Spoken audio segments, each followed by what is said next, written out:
Gazta eta Sagardoak bat egin dute pasaporte gastronomiko berrian.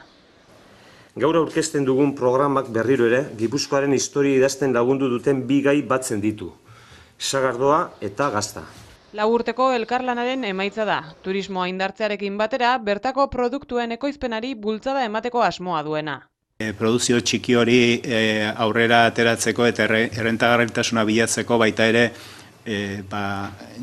gainerako edo osagarri izan behar duten hainbat gauza bilatu behar izaten dira baserri horiek errentagarri izan ditezen.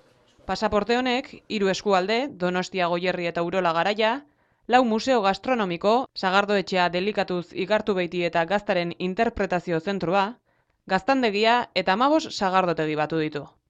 Harekin, honako eskaintzak eskura daitezke. Batetik, museoetan beherapena.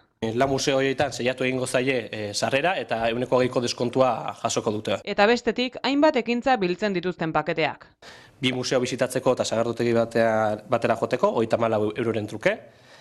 Museoa bisitatu, gaztendegira bisita eta sagardotegira ere 34 euroren truke. Museoa eta sagardotegia bisitatu 32 euro. Eta museo eta gaztendegira bisita 5 euro. Museoak bisitatu ala pasaportea seiatu egingo dute. Honela, txarteltxoa guztiz beteta baldin badago, edota asteburuko paketea hautatuz gero, zozketetan parte hartzeko aukera egongo da.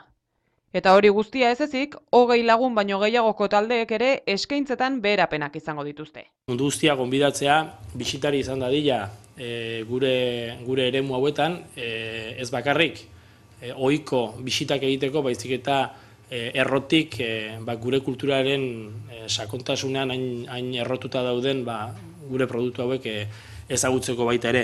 Pasaportea eskuragarri duzue Sagardoaren lurraldeko, Idiazabal lurraldeko eta Gipuzkoako hainbat turismo bulegotan.